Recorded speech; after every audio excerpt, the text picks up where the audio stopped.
Hello.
Now? Now. Now. Hey, we're live. Hey, now we got it. Sick. Hello. Welcome to Livewire Live. This is our first episode. I am Captain Sarahby, your captain, also known as Elizabeth Fullman.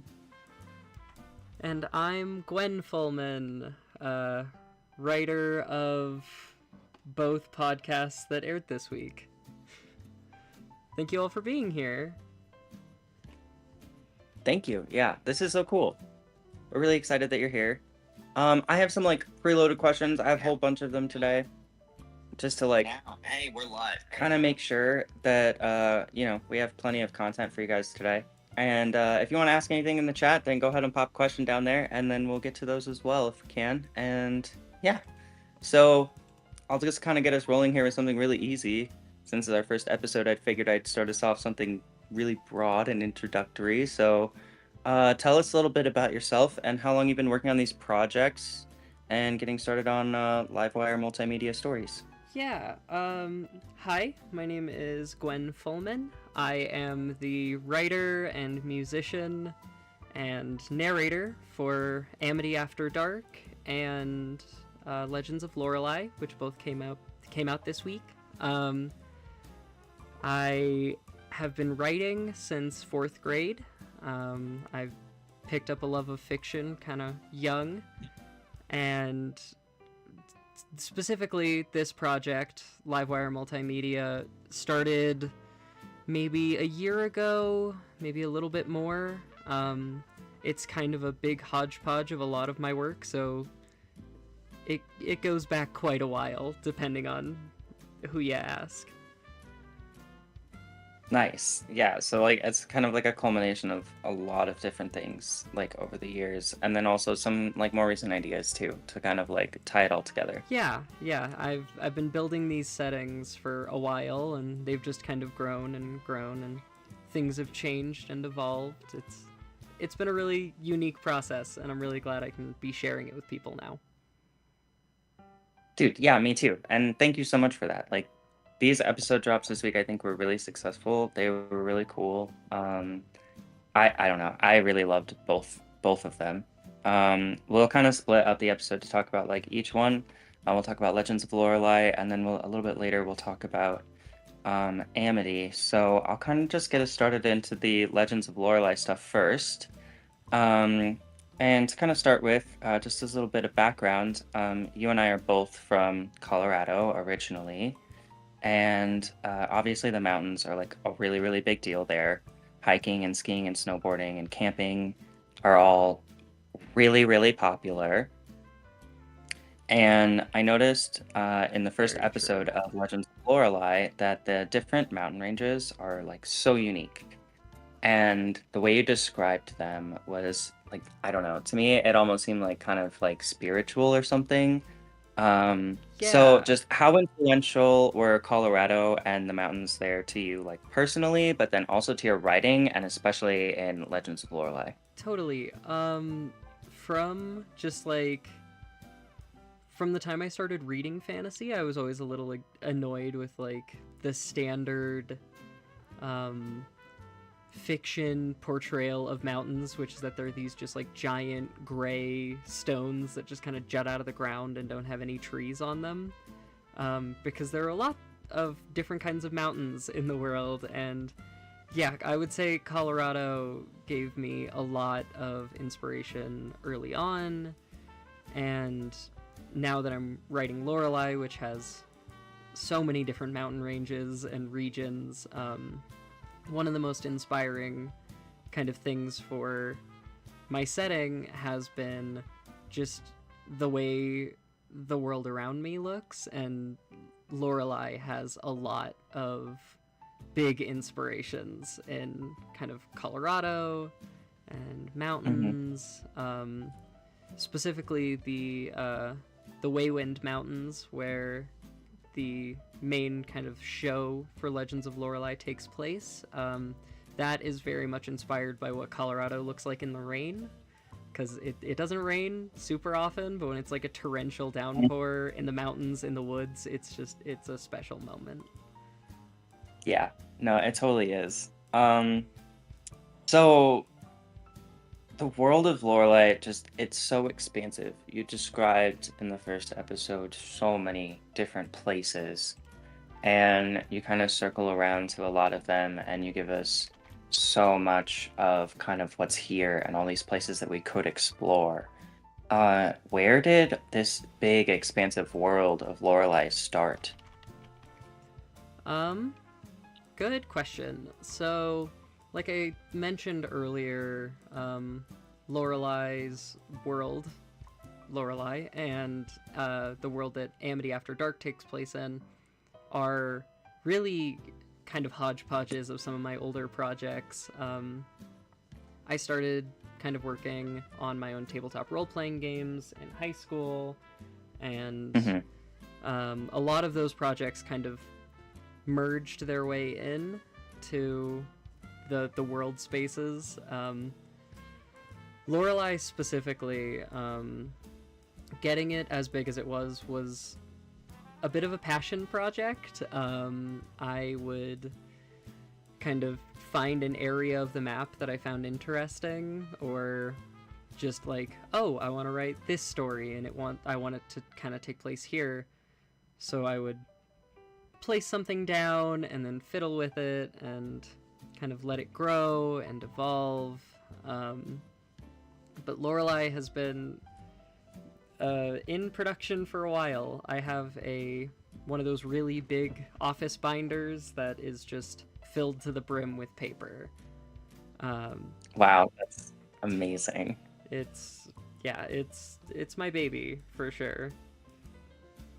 So, but it's just kind of another example of like these things over like years, like slowly coming together to build this much bigger idea. Yeah, That's really it it definitely kind of built and became its own in a really, I don't know, kind of meaningful way to me. I got to spend a lot of time building each location or taking a location from something I had done in high school and reworking it, or just kind of putting it in the setting and seeing what fit and what didn't. And I don't know, it's ended up being something I'm really pretty fond of. that's so cool. So, without like any spoilers, which of these places are you the most excited to reveal to us in more detail? And are there any places that we should pay special attention to? Yeah. Um, well, for one, um, the next episode, which comes out next Monday, is focused on the southern kind of region of the map, which is very like swampish, jungle-esque. I'm really excited to tell some stories there because I really like the general atmosphere of that area. My favorite area, which I mentioned kind of briefly in the first episode, is that in the Waywind mountain range, there are tiny cities run by rodents just up in the mountains, and I really can't wait to tell some of those stories because I really like those ones a lot. Yeah, that's really cool. It's like when I listened to it the first time, I almost got like visions of like little like mouse circuses and things like, but like on like a bigger scale. It's a very cute part of the setting.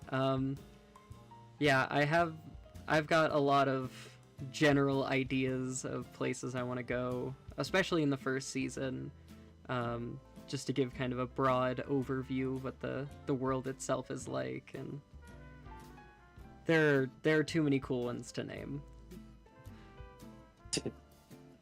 Oh, we have a question in chat. We have a question in the chat.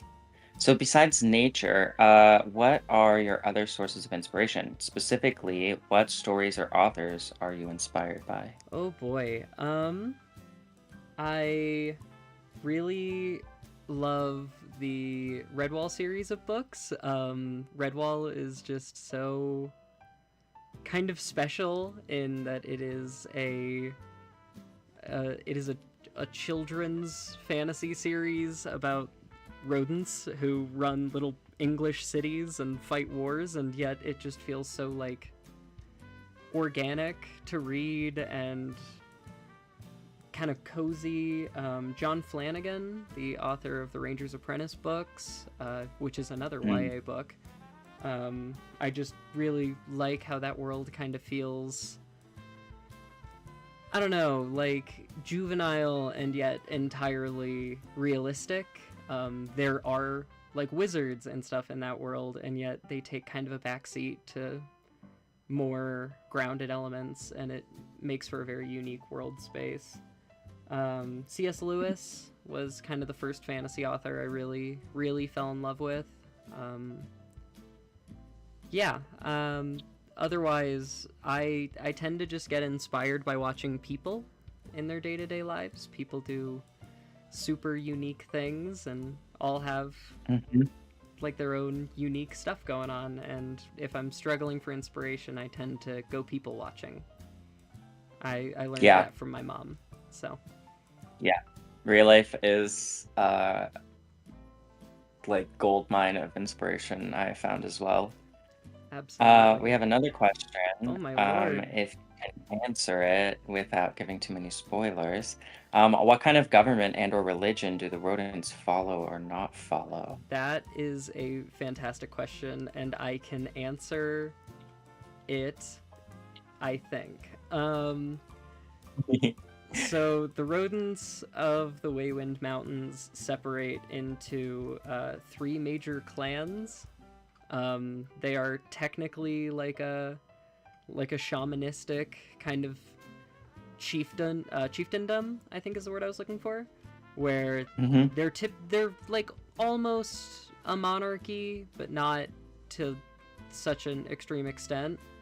And specifically in the rodents' like largest city, they are vaguely religious, and they worship specifically one tree. They are monotheistic, and they are vaguely like animist. They believe that everything has a spirit, and that spirit can kind of awaken at any moment.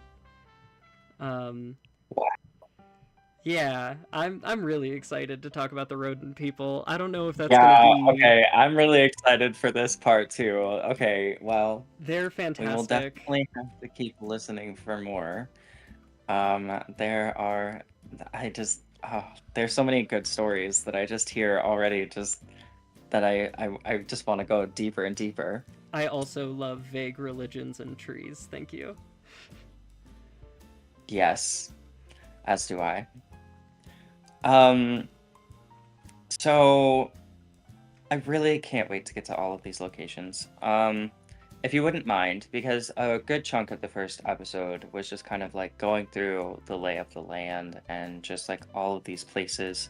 Could you just like quickly recap kind of like the different major areas that we're dealing with in Legends of Lorelei? Yeah, I'm glad we're doing this actually, because outside of the character of the bard, I feel like I get to be a little bit more kind of upfront with information, instead of very flowery and kind of vague.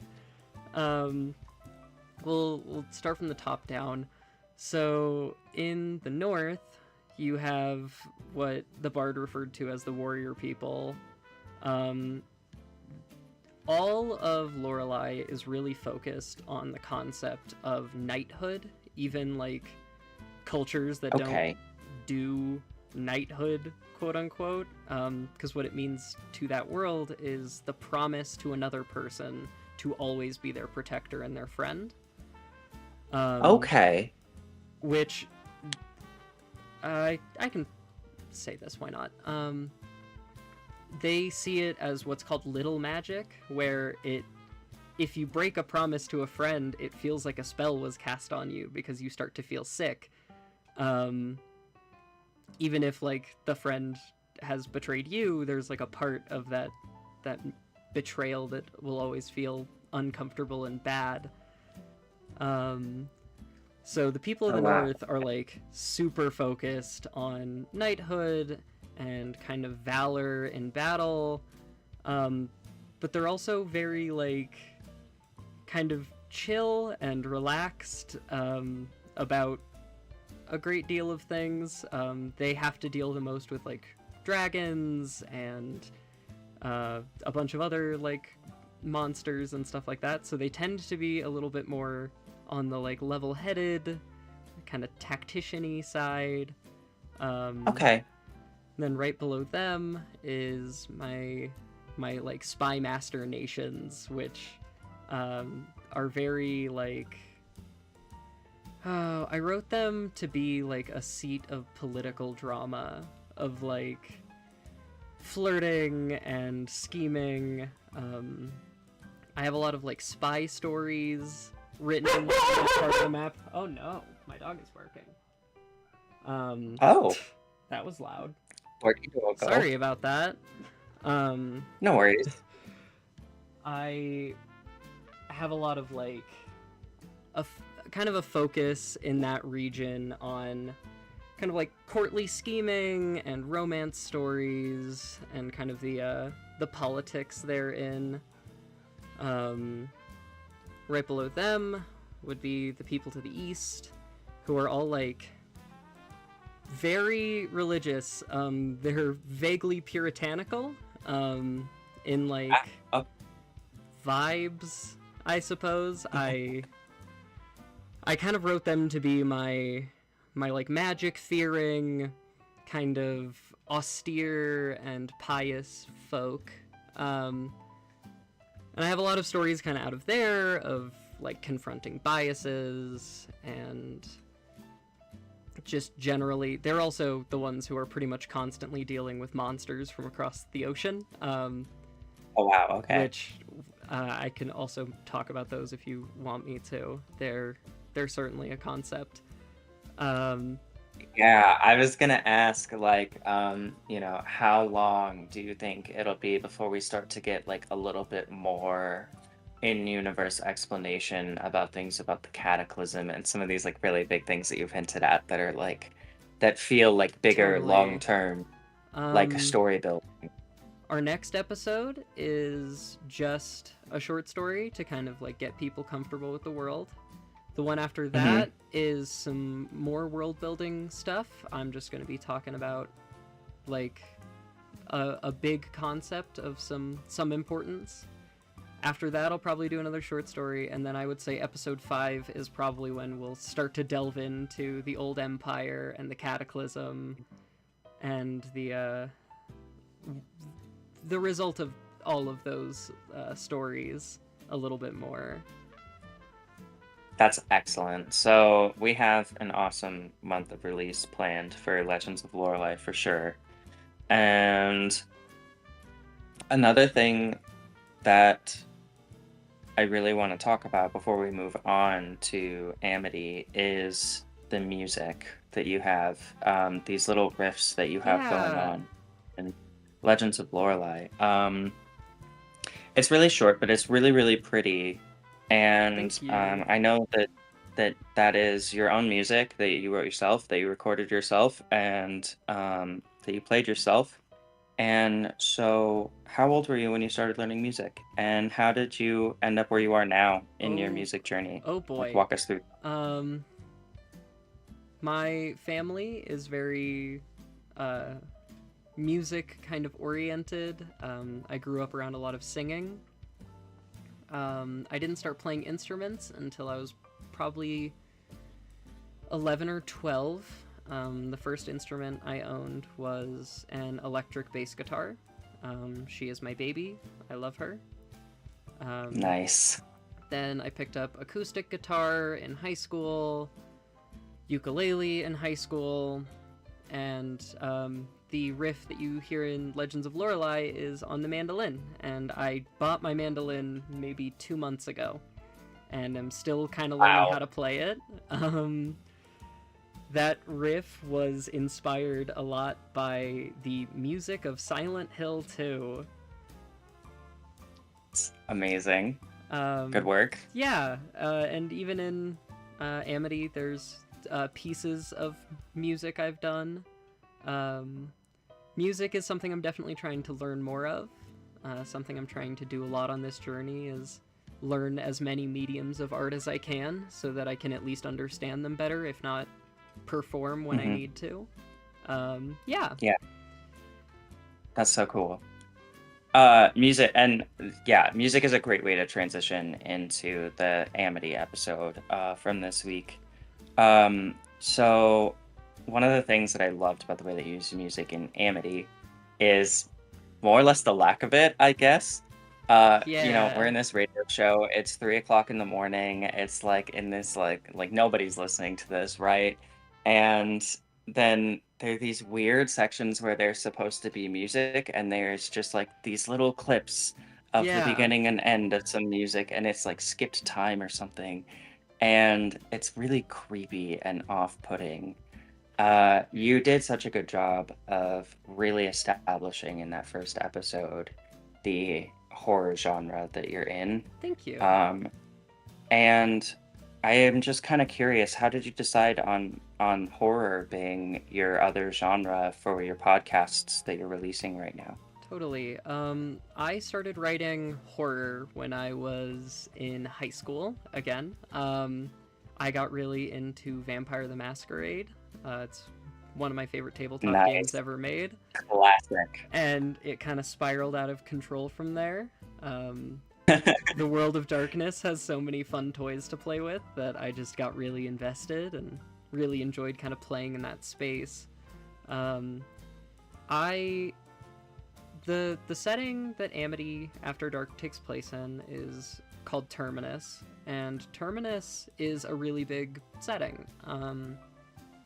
It is designed so that I can tell any number of stories in it.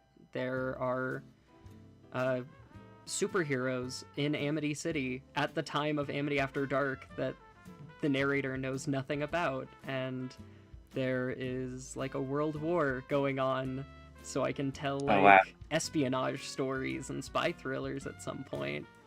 But I So this is settled. another story that Oh, sorry, Yeah. go ahead. No, you're all good. I settled on having the first piece of Terminus media be horror because I do think that's kind of my best literary strong suit. And I think it Mhm. does a good job of introducing just kind of the depth to which that world kind of exists. Yes. Oh, yes. Good job. And this is another thing that kind of just came together from like a lot of like tabletop RPG and like other writing projects that just kind of like Yeah, slowly over years built up into a thing. yeah, my earlier projects, if you kind of rummage around through them, you can find like a bunch of very clear things that I just moved over from one place to another. References and concepts that like originally I was like, oh, this is just for a horror game and this one's just for a superhero game. And then I realized that there's not really a great reason to separate them as long as I play my cards right. So a lot of that world is stitched together like a proverbial Frankenstein's monster.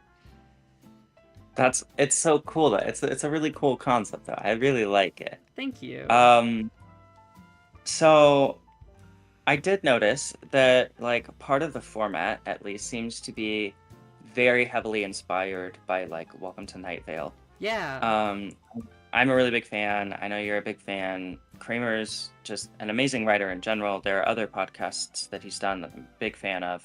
One of, if Um, not the most prolific podcast writer I think I've ever seen. yeah, Just gifted just to the absolute quintessential. highest echelons. Agreed. Like nothing but praise. I do think that you made a very bold move to write something so similar and still try to like be unique and stand out. So what sets Amity After Dark apart from Welcome to Night Vale, and what comments do you have about like the obvious inspiration that you have for that format? Totally. Something that really kind of drives pretty deep into Amity After Dark is that where Night Vale is a very strange world, very like openly and clearly, Amity After Dark takes place in a world really similar to ours. The only difference is that like every dark corner might be hiding something, and people just don't notice it because we're all kind of trapped in our own bubbles. And that's one of the reasons Amity After Dark is set in such a big city, is so that I can really explore just how much of the world people miss when they're kind of dealing with their own stuff. Um, Inspiration-wise, Night Vale was really the first podcast I ever listened to, and I love the kind of radio show format. Hmm. I love Cecil's character just in general because he fits so well in that world, and something I'm really trying to do with the narrator for Amity After Dark is make it clear that she doesn't fit in super great as a human being who is consistently aware of the presence of the occult. She is really the kind of the outlier among most people. Something that Yeah. I also kind of want to delve into soon as we progress is getting the narrator off of the advertising, getting some recorded ads, kind of building out that world a little bit more. My main hope is that Amity After Dark kind of rises to be its own horror story, but I will always really love Welcome to Night Vale, and I am so inspired by it almost every single day. Nice. No, what a great answer. Just love that. I have nothing but praise for Amity After Dark. I think that you're doing a good job, and I think that your plans for the future for it are just going to make it even better. Thank and you. I'm really excited for you. Thank you. Yeah. One of the things that did really well was, establishing that, like, this is a weird place. The history is weird. The regular goings-on are weird. The ads are weird. And our radio host seems normal. And she's, like, the only one that notices the weird things. And everyone else is just, like, kind of oblivious to it. Yeah, But not in the same way, like you said, as Welcome to Night Vale. It's kind of a fun, like, foil to reality in an ironic way that the narrator is somehow who feels like the person who feels the most normal, when in the real world, if someone walked up to you on the street and was like, I have proof of a giant bug man who eats people, you would typically cross the road. Yeah, like if someone came up and was like, I have proof of Mothman, I'd be like, sure, buddy. Like, Yeah. me too. The host for Let me Amity go to After Dark, Imgur and just look that up real quick. she feels so normal as like a host, but ironically in that world she is like the highest tier of someone you don't want to have a conversation with on the train. Yeah, so then if that's the case, then how does she approach a radio show as the only one who seems to question this weirdness? Like, you know, she's already been put in this 3 a.m. slot, and like she's clearly like back burner. For now, at this kind of early stage in the show, I think she has absolutely no idea how she even got access to a show and doesn't really know what she's doing. Which Makes sense. Yeah, I try to play with it a lot, with kind of her uncertainty. She laughs at her own jokes. But I think character-wise, one of the things that drives her the most is the understanding that there is something in the world happening around her that no one notices, and when people don't notice things, important details tend to slip through the cracks. Okay. That's really cool. I like that answer as well. I'll be putting out a lot more backstory for her in some later episodes, and she'll start to make a little bit more sense as a person. Yeah, totally. And also, like, I'm trying to be very careful because, like, I'm also editing episodes for those in audience and chat. I also am editing episodes, so I'm a little ahead, and I'm trying to make sure I don't accidentally give spoilers in talking about some of this as well. That is true. You do have a little bit of an advantage, as you know what the next episodes are about. Slight advantage over everyone else just in the chat. A little bit. So I do want to stick on Amity for just a little bit longer. And there's a question that I now kind of have that was not originally on my list that I sent you, and I'm kind of sorry that I'm putting you on the spot like this. Oh no, you're all good. But it does kind of tie into another previous question that I asked about Lorelai, about the lay of the land, and I'm just gonna kind of ask basically a similar question about Amity. Like, what is the kind of space that we're dealing in here? Because one of the things that I did notice is that the way that you gave kind of details of locations, like when we're talking about like kind of the similarities and differences to Night Vale, the way you gave locations was very different. And it came True. across very different, at least to me. And so, just like kind of as like a top-down view of what we're dealing with, like what kind of space are we dealing with in Amity, and Yeah. what, what's the lay of the land there? Um, so Amity City, uh, all of my locations in the world of Terminus are very sociologically built. I would take a real world country and I would change its DNA just enough to see how I think the sociology of that place would change, which is a really long way of saying that uh, the the nation that Amity City is in, which is called Redonia, is basically what would have happened if the United States had decided to stay as disparate colonial governments, all united under a single flag. Um, Okay. Amity City itself, though, is a combination of New York City and Chicago. It is on the water, Okay. it's comprised of multiple islands, it's got kind of a number of boroughs and um, just general like enclaves within the city.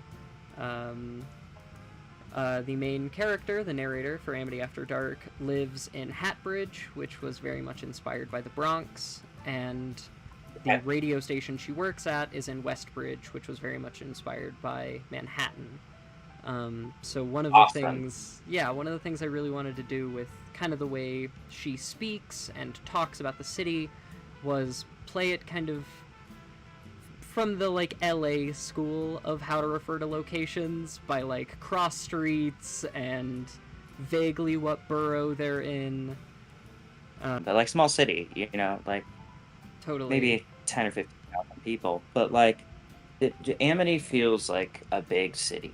Yeah, And that was my initial impression as well. So I'm the city don't even fully know that some of the other occult people of the city exist, and there are groups that will know that one thing exists and not fully understand it despite being very similar in like nature and constitutions. I wanted it to feel very, very urban.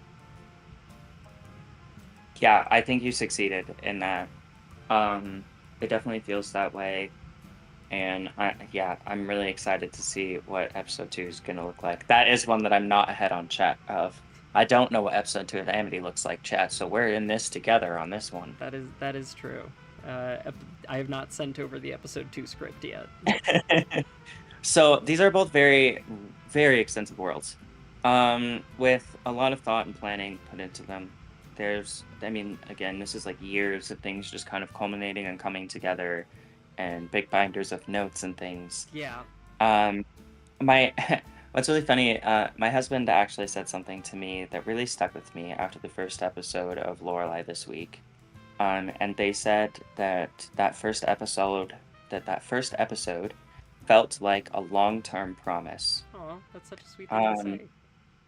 I thought so too. And I had very kind of similar feelings. Like they shared that with me, and I was like, yeah, it kind of did, didn't it? Um, Yeah, so that makes my heart happy to hear. so how much story do you have here right now? And how far do you think this can go? Like, for over a season, over Totally. into the future beyond that? Like, Um, with Amity After Dark, I have the first 3 seasons planned out. Um, I don't know if I will continue that series after a third season, but I know I will continue to work in that setting, um, no matter what that looks like. Be it a different show or a show in the same city but from a different lens. I definitely want to continue working in Amity City, but as of right now, Amity After Dark, I have 3 seasons planned out. Legends of nice. Lorelei, I have notebooks filled with short stories that just need to be rewritten to be spoken word. Um, I could probably be doing Legends of Lorelei for the next 20 years and still have notebooks Oh wow. to read out. It Oh wow. The world of Lorelei is really big, and there are thousands of topics to kind of cover within that, and things that happened similarly to one another but didn't happen the same way. And I have a spreadsheet of character names that goes from here to Jupiter at this point, of just people who Wow. exist in the lore. That's amazing. Yeah, I have a feeling I will be producing Legends of Lorelei for a very, very long time. Well, I would be very happy to keep listening to it for a very long time. It's beautiful. And it just that first episode is just so cozy and comfy, and I love it. I've listened to it like 4 times this week. Thank you. Um, I've been told the second episode also sounds cozy by you, so hopefully it's yes, as cozy of an experience. yes, I think it will be. I think everyone in chat and everyone who's going to be watching this later on the replay is going to absolutely love it. So I know these first few episodes you're putting out like 1 episode per week each. So on Mondays right now you're putting out Legends of Lorelei, and on Wednesdays you're putting out Amity. Yeah. What's the plan for how episodes will drop through the rest of the season? Like, Yeah. and just what to expect. Okay, so October this month, you guys will be Mm-hmm. getting an episode of each show each week. Mondays will be Legends of Lorelei. Wednesdays will be Amity After Dark, which means you are getting 4 episodes for each show before November, which is super cool. Once November That's hits, awesome. I agree. Once November hits, I'm going to slow down a little bit, and we'll go to 1 episode per week. It'll alternate between Legends of Lorelei and Amity After Dark. They'll probably both be posted on Mondays. Sweet. That's a very, very reasonable release schedule, I think, especially for this beginning bit to just like Yeah. get these stories out, because they're really good. Like, First, and then we can kind of slow it down, yeah. put a little bit more time into things. So if we have any more questions from chat, now would be the time. In the meantime, I have one more question for you. Yeah. What would you like to see from fans of your work? Because you're definitely already starting to accumulate them. You have like one sitting in the room with you right now. Hi, hello, it's me. Hi. I'm the problem. It's me. Hello. What would you like to see from fans of your work, and how can we support you on this crazy adventure that you've started us all on? Yeah. First off, just listening to the episodes is more than I could ever have anticipated or hoped for. It makes me feel so happy that there are people out in the world listening to me tell my stories. I don't know, it's a very odd feeling to have someone behold your art and then tell you it's good. So if that is what you guys have in you, please just keep watching, keep enjoying the episodes. Otherwise, I would love to see fan art. Literally anything. I love to see the interpretations of my work. And we do have a Patreon. If you are looking to get rid of a dollar or $5 at the end of every month, we do have a Patreon that I will be starting to use pretty religiously. Episodes will come out early there. You'll get access to our Discord server where you can vote on things, behind the scenes content. I'll probably let people like vote on what the next episodes will be about, especially for Legends of Lorelei, where there's not as much of a strict plot. Yeah, Nice. but just keep enjoying things and keep existing, because it is really legitimately so humbling and so crazy to see that people are actually listening to my work. And I've got a lot of stuff planned. I've got short films planned and tabletop role-playing games in the works. I am not going to leave you high and dry. We've got some cool stuff coming up. Sweet. Love it. So, this is pretty much we're kind of hitting the end of Livewire Live. I think we're planning to do these like once a month to just kind of like recap, talk about the episodes that came out that month, talk Yeah, about projects that we're working on that are coming out in the future, things like that. we'll probably do So, another one of these before October is over, just because there will be so many episodes to kind of go through and summarize. yeah, maybe end of October or like that first Wednesday in November or something. But yeah, we'll Yeah. we'll be doing another one kind of soon, and then we're gonna try to go to like once a month on these lives, and we'll have some good questions. We'll always be able to have questions from chat, and it should be a fun time. We're really excited to share stuff with you guys. Yeah, thank you so much for being here, everybody. Have a wonderful night. Hey, wait, hold on Wait, before we go. hold on. What places can people go learn more information Yes. about Livewire Oh my Multimedia god. Stories besides right here on YouTube, obviously? We have an Instagram account at. Let me grab my telephone. I'm so bad at remembering usernames because we have a few of them. We have an Instagram at Livewire Multimedia. You can follow my personal Instagram at Gwen_Fullman. We have a Tumblr account under something. Ooh, we'll get better at this, I swear. We have a Tumblr account under Livewire Multimedia. We have... I think that's it. The YouTube. We have the YouTube, and we have the Patreon, which... The Patreon... We have the Patreon. If you... Yeah, what's the Patreon? If you must know, the Patreon is Livewire Multimedia Stories. Livewire Multimedia Stories. Yeah, and I will add Thank you all guys of these so much. links to the description of all of our videos, so you'll have access to them. Sick! I'm so excited for next week's episodes and It's to come gonna be back at so the end of good. this month and recap everything that's happened over the next few weeks. Alrighty, well, thank you so much. Thank you for answering so many good questions. Thank you, chat, Thank for you asking for- such good questions. Thank you for asking good questions, and thank you, chat, for also asking really cool, good questions. Sweet. All right. Until next time. Until Good next night. time. Night all.